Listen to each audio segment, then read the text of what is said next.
plaintiff, Qasim Starkey, hired the defendant to work for him, but he was forced to fire her after she became disrespectful. Qasim claims after she was fired, the defendant showed up with a group of men who started shooting at him, and then she stole his property, so he's suing. Defendant Adrian Spicer says Qasim was a horrible boss who had sexual encounters with multiple employees. Adrian insists she quit working for Qasim after he failed to pay her, and she's countersuing for the unpaid wages and emotional distress. All rise. This court is now in session. The Honorable Judge Greg Mathis presiding.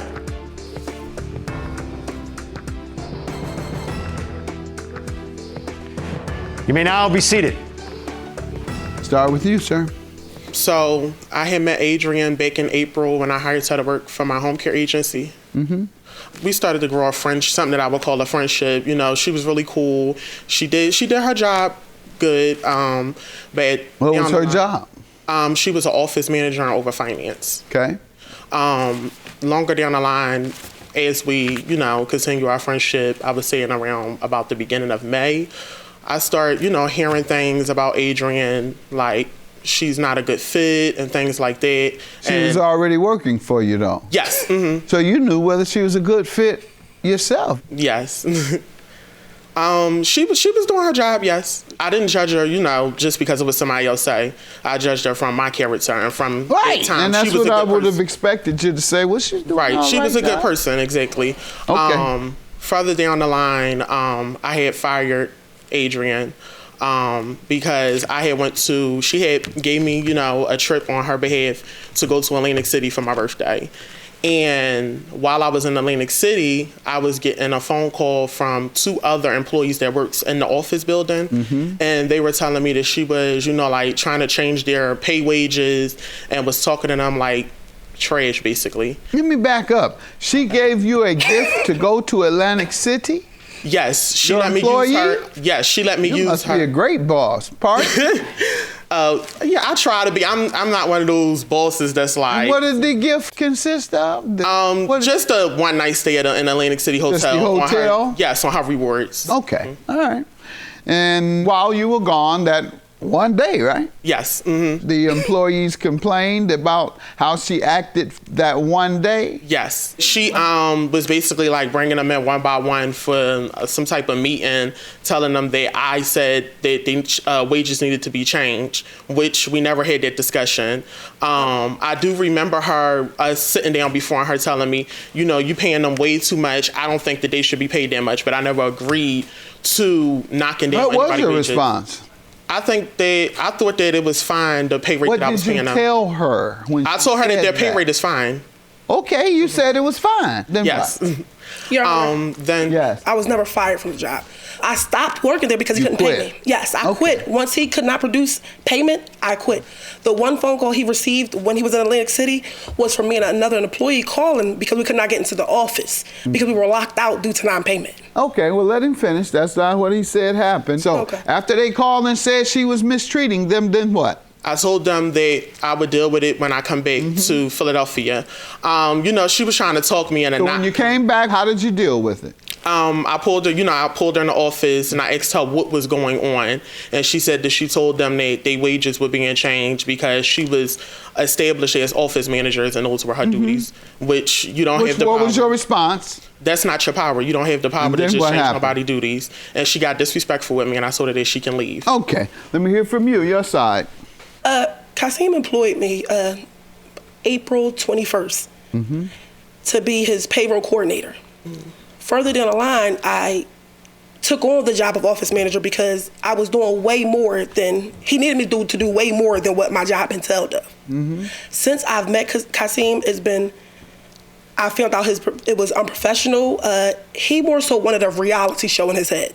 He would pull me and other employees into the office to gossip about employees.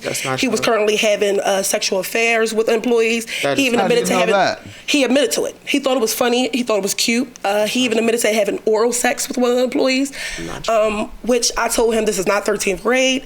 I'm a little older than him, and I didn't want to hear about it. I did gift him with the hotel stay off my rewards. He never got a phone call from anyone saying that I was trying to change his wages. Did I tell them he was paying them way too much? Yes, I did. He was paying a secretary $27 an hour to sit there and basically not taking $27. Not do anything. Did he put that on the list of employees he was having fun with? Yeah, yes. Yes. Well, that's what she getting that and that was under. And when I found that out, that's when I found out what was going on. You crossed the wrong person. Right. Yeah. Like I said, I was never. Who you crossing? Go ahead. I don't even know. It's like he creates these stories in his mind, and he tells stories so much that he begins to actually honestly believe them. Like anybody try to mess with Doyle, I'm gonna fire them. They supposed to turn them the door. They better know who they crossing. This is my man. You can't bring nothing to me about my man. You gone. Kill the messenger. Go ahead. But he would begin to ask me for business advice. I do have an associate's degree in business management, and I gave him advice, I gave him help because he is a lot younger than me. Coming up on Judge Mathis. So she made a U-turn and came around. It was 4 other guys that got out the car.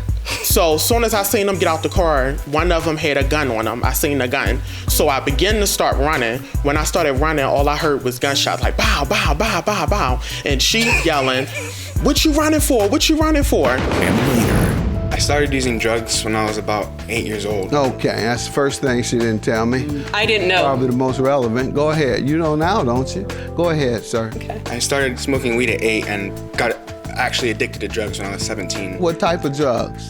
Heroin and meth. I grew up in Detroit, and I'm proud of where I come from. It's a tough city, but there's a lot of love here. And I carry that tough love with me as a judge. And I still keep it real, hearing real cases with real people from my courtroom in Chicago. I'm Judge Mathis.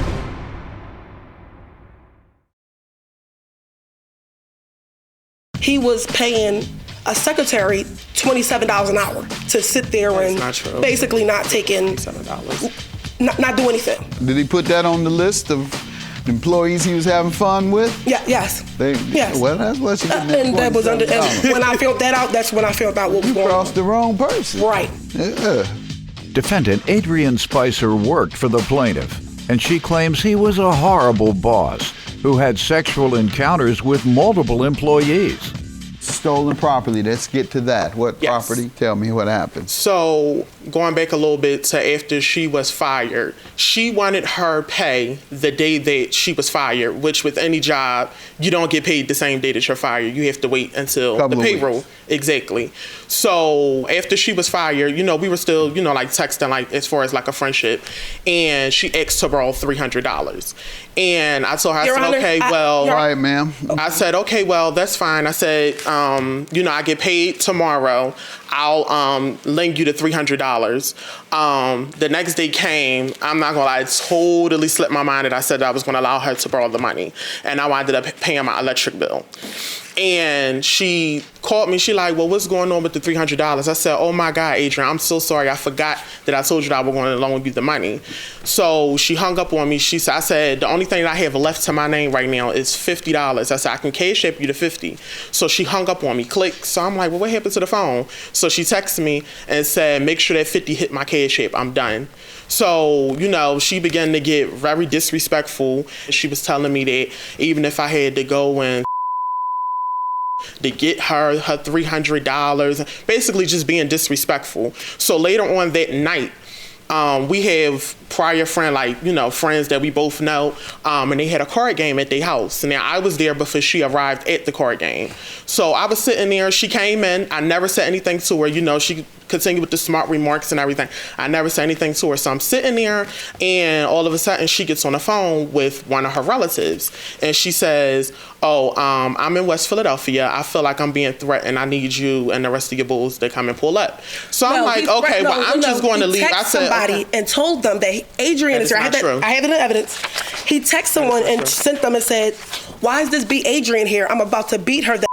I have the text. All right, go ahead. So I left. And I went to the police station. I said, okay, let me file a police report just so that I have it, so that if anything else happens, they already have it on file. I went and filed the police report. I went to go to the person who I was renting my room from, and I picked up my clothes. When I left, I was standing on 52nd and Market waiting for the bus. And I said, you know, because she had threatened that she was going to send out this text message to everybody who ever worked for me and tell them that my business was not real, basically trying to blackmail me for the $300. And so I'm standing at the 52 bus stop, and I know I see her blue Expedition coming down the street. So I'm like, oh my Lord. So she made a U-turn and came around.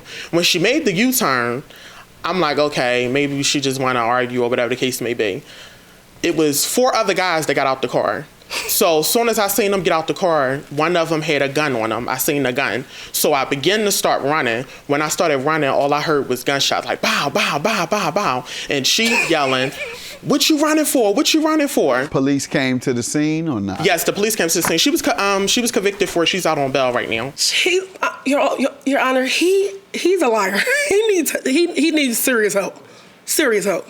Okay, so the police never came and spoke to you or anyone about Your Honor, what he's discussing? He fabricates stories in his head, and you were going to direct me to some text indicating that he had threatened you first. Right, on page 12, we were indeed at a card game together. While at a card game, I received a text message of him texting someone else. She sent me the screenshot of it, and it says, B, why the is Adrian here? I'm ready to just beat this B the up. That's not true. It's in the text message that he sent. Let's get to the stolen property. Okay, so later on down the line, she came to pick up her check. I left. The pass that you get in the building is an all-day pass. The pass can work all day. You can scan yourself in and out. So she must have waited until I left. Her and 2 other people came back into the building and took my 2 laptops and my checkbook. What she was going to do with the checkbook, I don't know. And I didn't find out that the stuff was stolen until Sunday. I have proof. I didn't find out that the stuff was stolen until Sunday when I left church and I came into the building to get my checkbook to write out a check so that I could pay one of my bills. And I called the police and I went downstairs. I said, are y'all able to show me a surveillance? They said yes. So they showed me the surveillance and you see Adrian carrying the stuff out of the building. You have that here? No, they said that I couldn't get it because the case any evidence. Okay. But the case is still pending. It's still pending. All right, and what has happened since that time? I did the case. They told me that they were putting out a warrant for her and the other 2 young ladies for their arrest so that they can bring them in. She was that's separate from the incident that happened with when she pulled up on me. I know, but you're suing for the stolen property, so you got to prove it. Do you have anything that can convince me that she took the 2 laptops and a checkbook? No. You have nothing that can convince me of that? I just got to take your word? Coming up next on Judge Mathis. And at 17, I got addicted to heroin and meth. So, who would you do that with? Friends? Friends, yeah. Your age group? Actually, when I was in 8th grade, I was experimenting with pills as well, and I have a very good friend named David that passed away from an What overdose. age? He was 13. And still to come, a Judge Mathis DNA case. All these DNA tested, they selling at the corner store. Everybody outside was selling them. They used to sell weed, sell Lucy's, the cigarettes and weed. Now they selling DNA tests. Court is in session at Judge Mathis. If you or a family member are in need of a DNA test, please call us at 1-888-VERDICT. Are you furious with a friend or family member who owes you money or has wronged you? If you're currently suing or thinking about filing a lawsuit, call 1-888-VERDICT or visit us online at judgemathisTV.com. And all of a sudden, she gets on the phone with one of her relatives, and she says, I'm in West Philadelphia. I feel like I'm being threatened. I need you and the rest of your bulls to come and pull up. So I'm like, okay, well, I'm just going to leave. I said, somebody and told them, why is this B. Adrian here? I'm about to beat her. Defendant Adrian Spicer worked for the plaintiff, and she claims he was a horrible boss who had sexual encounters with multiple employees. Anyone have any other evidence? You have 0 evidence, you say. And do you have any other evidence? Well, he said that I'm countersuing for the on page 1. I have the checks that he wrote out that were fraudulent checks. Okay, I don't know anything about a fraudulent check. Explain what happened. When he called us into the office that day, we all had the conference. He wrote us out these checks. Me, my daughter, and another coworker. So I went right downstairs and went across the street because I felt like something was wrong. You didn't write these checks to anybody. The ones on page 1. That's what I'm telling you. When he gave us the checks, he left. All I see is pay to the order of $2,500, pay to the order of $360, pay to the order of $2,800. That's not true, Judge. All my checks are through ADP. Did you see that when you received it, that your name, it wasn't written to you? No, to be honest, Your Honor, I did notice that right off the bat. Okay. So when did you see this, and what happened with these checks? No, they're not going to be cashed because they're not written to anybody. No, our bank isn't going to cash a check that's not written to anybody. Correct. He told us that. Correct, right. So once you find out, what did you do? I went down to the bank and I was told that the account had been closed for over 2 years. Okay, you have any evidence of that? The bank teller told us because it wasn't my account that I was asking about, they couldn't give us, you know what I mean, something saying about somebody else's account. So you're saying you didn't write this check? No, I didn't. All my checks are done through ADP. You have ID today? We can see. We got signatures. Probably have an ID in here.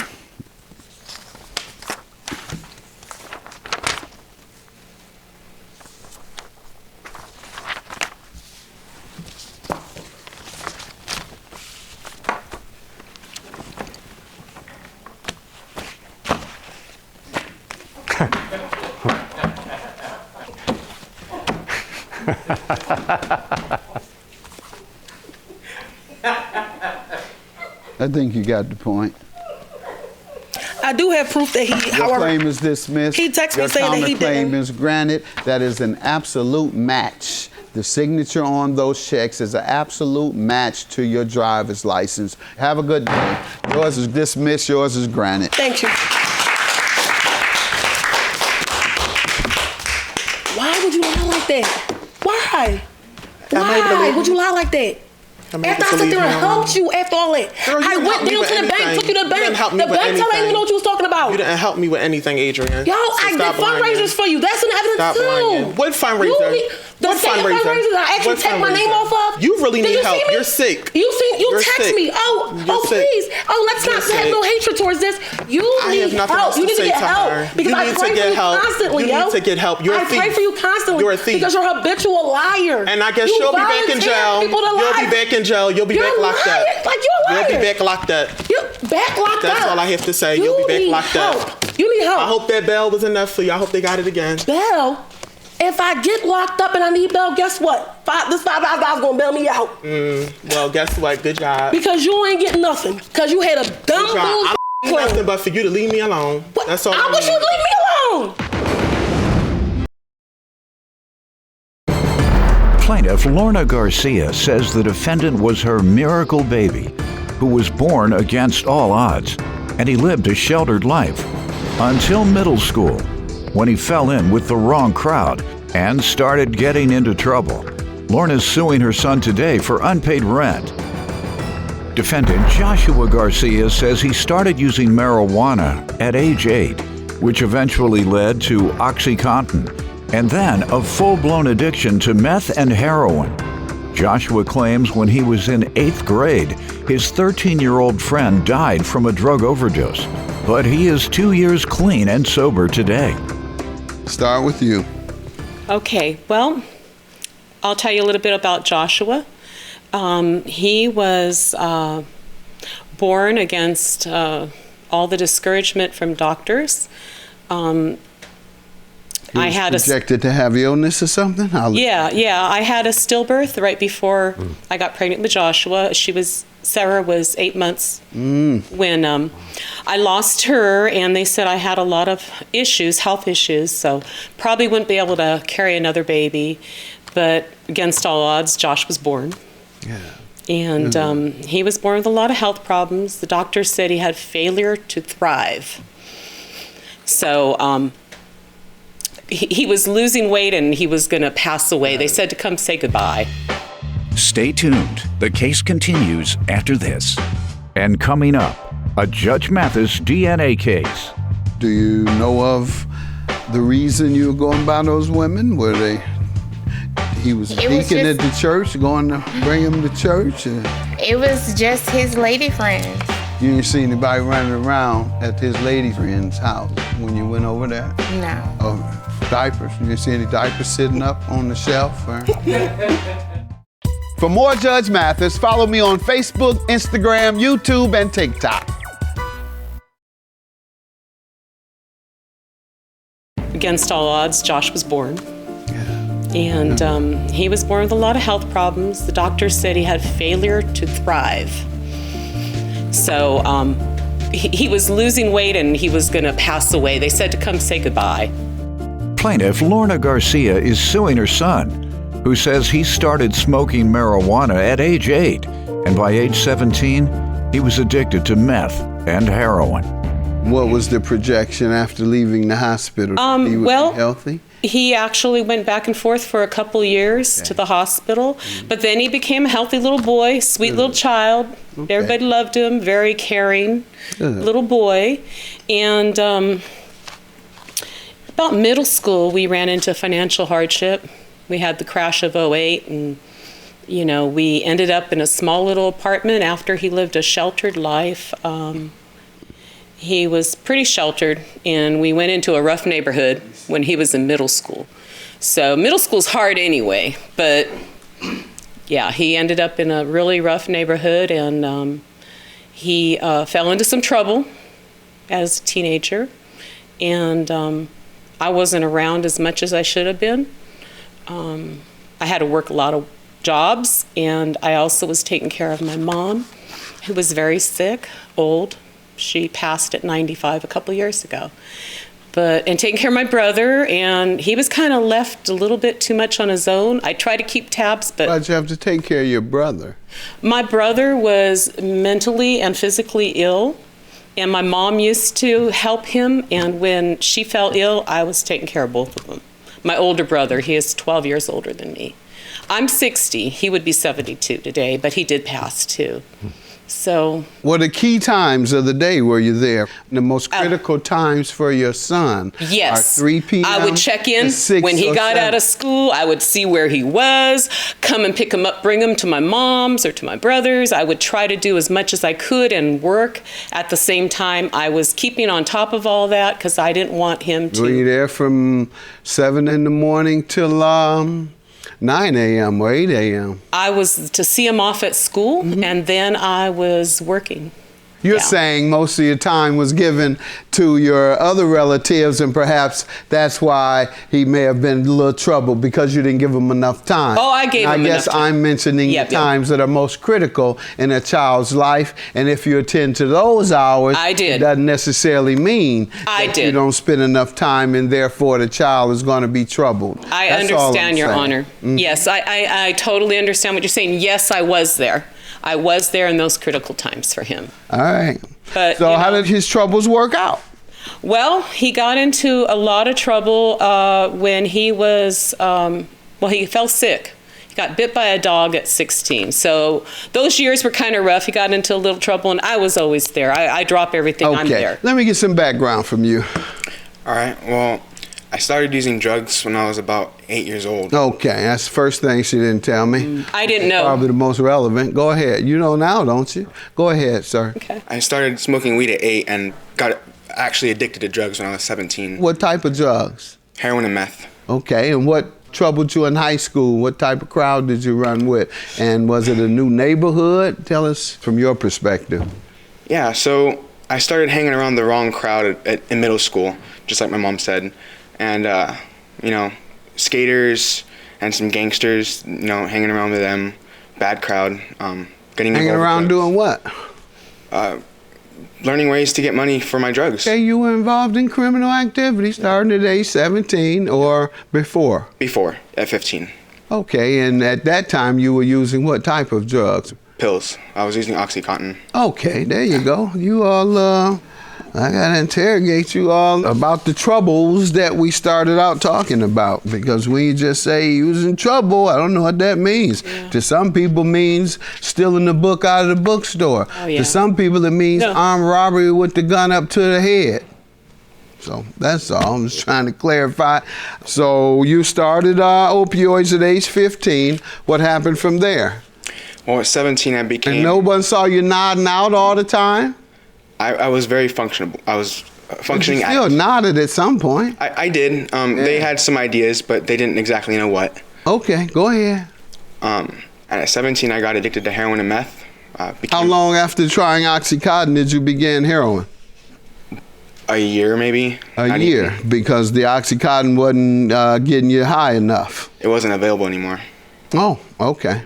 And it was cheaper to get heroin. Yeah. So who would you do that with? Friends? Friends, yeah. Your age group? Yeah.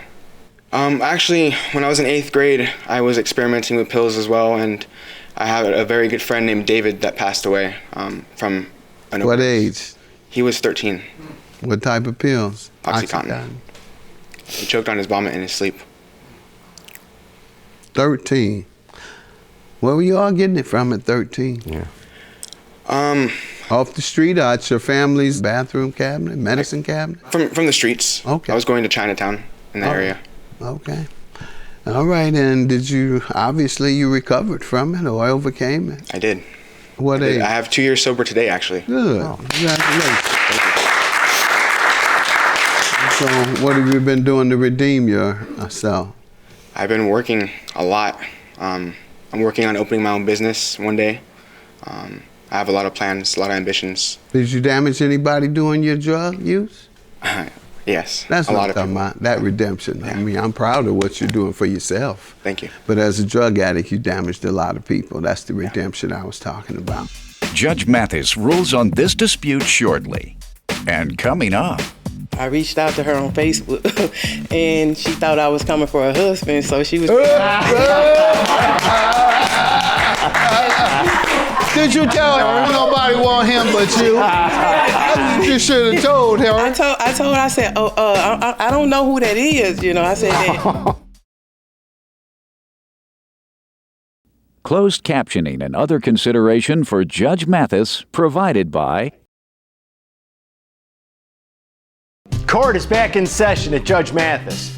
If you have a case you want heard or a dispute you need settled, call us at 1-888-VERDICT. plaintiff Lorna Garcia is suing her son, who says he started smoking marijuana at age 8, and by age 17, he was addicted to meth and heroin. What do you want to tell me about the $1,600 you're suing him for, ma'am? Okay, well, in 2019, he ended up incarcerated, and he wanted to change his life.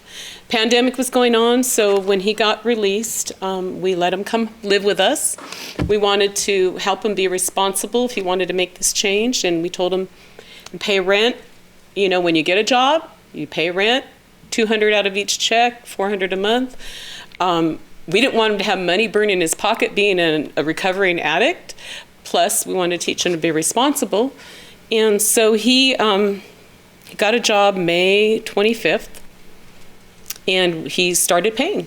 As soon as he got his first check, he gave us the $200. He paid for July, and he paid for June, $400. Come August, he didn't pay. And September and October. Hasn't paid since? He paid out, starting in November, he started back. But for those months, he had all these, to me, excuses, I'm sure him reasons, but Let me hear from him about them then, Yeah. sir. Well, Your Honor, right before I got incarcerated, I ended up getting all my belongings stolen, including my clothes, personal items from my grandpa who passed away, everything. Just had a few items of clothing. Mm-hmm.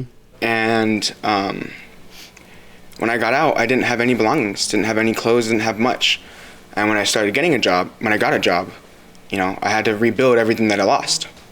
So I had a lot of stuff to pay. Did you tell her that this is the reason I can't pay you? Yeah. All my things were stolen. I have nothing. And well, I also same have to things pay are you rent. telling me. Did you tell her? Yes. And what was her response? She didn't care? Well, I mean, she understood, but I mean, I still owe rent, you know? Now I say, what did she say to you when you said, Mom, I don't have any money. I'm fresh out of prison. I can't pay because of all the excuses you gave me. You told her all that? I did. Yeah. And what did she say? She, said that I have a job and I should be able to pay it. Okay. Well, don't act like you don't know what she said. My goodness, do you owe this young man or not? Yes. Oh, $1,600 is your judgment. I can't pull teeth. I'm not a dentist. Have a good day. Thank you, Your Honor. I am so proud of you, Josh, that you made it 2 years sober. There was a time where I didn't even know if you would be alive, but keep it up. I'm proud of you. I love you, and you just need to keep being responsible. I'm sorry for everything that I put you through, Mom. I put you through a lot growing up and as an adult, and it's not fair, and I apologize. I'm sorry. And I love you. Accepted. I love you. Thank you. I've been waiting to hear that. I haven't ever heard that. Thank you.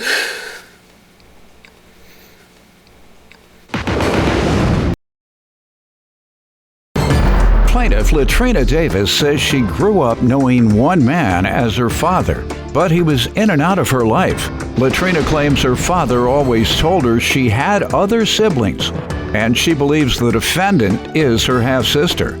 So she petitioned for a sibling DNA test. Defendant Stephanie McKnight and her husband Larry Nelson say Stephanie's parents were married, and she never knew that her father cheated and possibly impregnated another woman.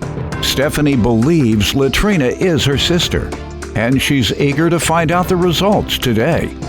You all are here to determine if you're siblings, is that correct? Yes, sir. And we have given you all a DNA test because ours is the best. All these DNA tests that they're selling at the corner store. I was going to get me a bottle of wine the other day. At the liquor store, everybody outside was selling them. They used to sell weed, sell Lucy's, the cigarettes and weed. Now they selling DNA tests. Oh, that's great. All right, we have the best, and so that's why we were glad to be able to accommodate you all's requests. Give me some background. Well, coming up, my mom always told me my whole life that Stephanie's dad was my father, and he was in and out of my life. The gentleman here? No. Oh, okay. You pointed when you said. Oh, I'm sorry. All right. Go ahead. And my mom always told me, he was my dad. Stephanie's father was my dad, and he would come in and out of my life. And when I graduated from high school, me and him started to form a bond. He came to see me in Florida. Good. And he helped me with my first pregnancy. And he acknowledged then? Yes. All right. And he see you periodically? Yes. And he always told me that I have two sisters and a brother, and he would like for us to get to know each other. Good. And so he came and see me a couple times, and he wrote me a letter saying, we supposed to be going out to eat, but he left while I was getting ready because I don't know if he good at saying goodbyes. And he left me a letter. I read the letter, then he came back a couple years later. And do you mind sharing with the letter? Yes, sir. Okay. He said, "Dear Latrina, thank you for my visit with you. I know it's been short, by seeing you after these years has made me feel new way. I didn't want to wake you and Anthony up from your sleep, but I was tired to be getting back to Detroit. Anthony seems like a good guy. I can tell that you love him very much. I will be back next month in July and spend more time with me, and basically just saying he want to get to know me a little more because he been He lives lives in Detroit? Yeah, he was living in Detroit. You live where? I was in Mississippi. Well, when he came and visited me, I was in Florida, but I'm from Mississippi. Yes. Where do you live now? I stay in Florida now. Oh, okay. What part? Lakewood Ranch. Okay. And that's between Tampa and Orlando? Yes, sir. All right. Florida, my favorite state. So, yeah. It's hot a lot. Yeah. So I'm looking at a picture. And this picture of your dad and children, what does that indicate?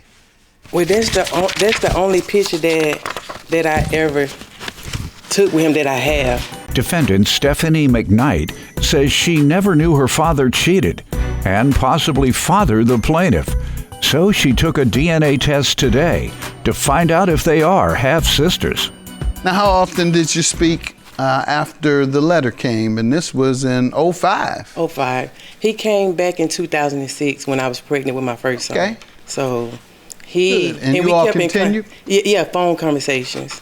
Since then? Yes, and then I talked to him a week before he passed away. When did he pass? He passed away in March. Sorry to hear that. Yes. This past March. No, it's been 13 years. Okay. 13 years. Okay. All right. And so when he passed away, I started, feeling vulnerable and emotional, and I wanted to do what he said, try to meet the others. What did he say? He told me he would like for me and Stephanie and the other sister and brother to meet each other. Your family? Yes, sir.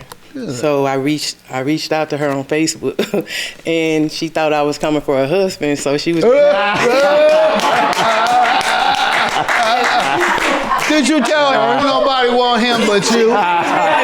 You should have told her. I told her, I said, I don't know who that is, I said that, but we supposed to be sisters. Mm-hmm. And after that, we just. Now, how do you go reach out to people on Facebook? Don't you have to be their friend? Don't they have to accept you as a friend? If her page is open, then you type the name Her page is open, obviously? Yes, so I inboxed her, and she responded, and I was it has to be open, that's your point? Yes, sir. All right, and so unless you are a friend, or unless you are either a friend or open, meaning public access. Sir. Yes, sir. All right, yes, then you can. All right, that's what I thought. Okay. I was just making sure. It took a lot of courage for me to do it, but I did. Give me some background, young lady.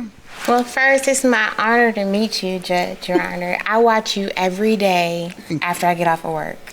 I love you guys, everyone here. Where do you live? I live in North Carolina, but I'm from Detroit.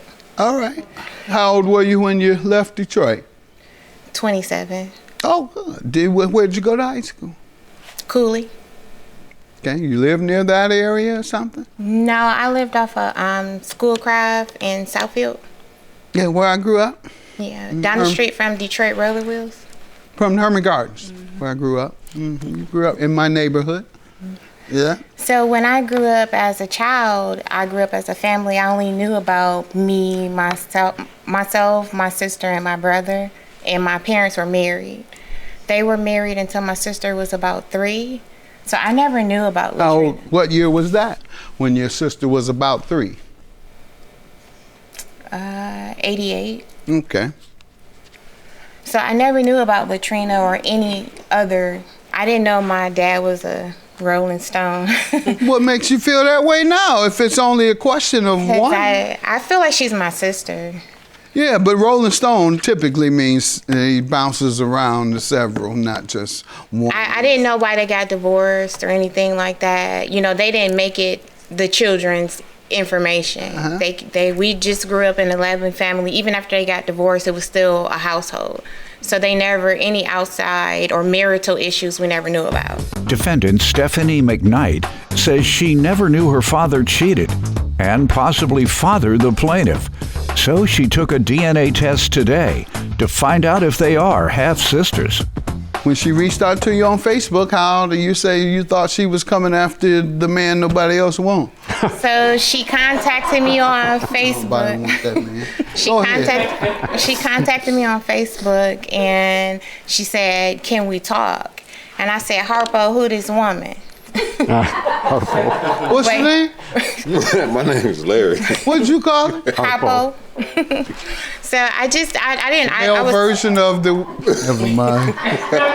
Now, can I play with you on that? The male version of the woman in color purple. Yeah. Go ahead. So that's what she do to you. Don't do him like. I do. I have questions. Wait a minute. That's horrible. Go ahead. You've been watching too much TV. So all right. he said that he didn't know who she was. I said, okay, cool. Hello? So she said, I'm your sister. I said, okay, you can go, Harpo.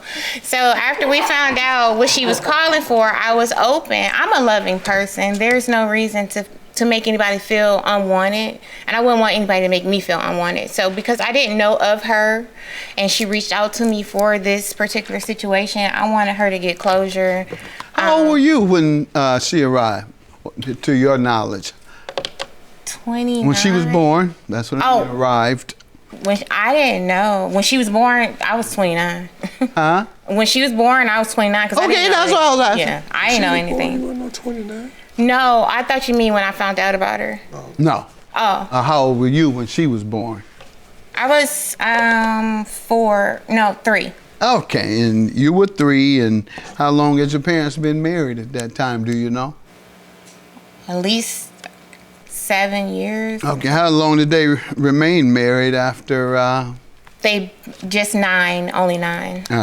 Okay. All right. You know of any reactions around the house when this was disclosed, when it was disclosed that Miss Davis might be his daughter? My father was already passed when I found out about her. Oh. So, and my mom, she just said it could be. Okay. All right. All So right. she indicated to me that there was some type of. Outside, hear the child outside the mirror. Yeah. But that doesn't make him a Rolling Stone. Rolling Stone is a man that has a bunch of. Well, I do outside remember and doesn't going- take care of any of them. I do remember going to other kids' houses after they got divorced. So I do remember other women. I just never met her mom. Do you know of the reason you were going by those women? Were they?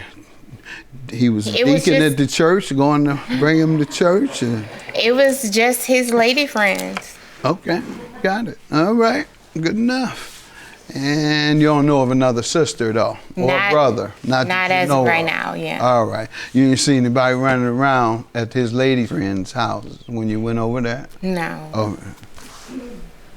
Diapers? You didn't see any diapers sitting up on the shelf? Or? Okay. Barbie doll on the floor. Yeah, Barbie doll on the floor. What to put in the No. mouth when the baby cries? Pinky. Huh? Pacifier. Pacifier. I do that all the time. I don't know. I just can't remember stuff. But I put it in Zara's mouth and used to put it in Nora's mouth. All right. Who wants to be sisters? Tune in tomorrow when Judge Mathis will reveal the results of today's DNA test.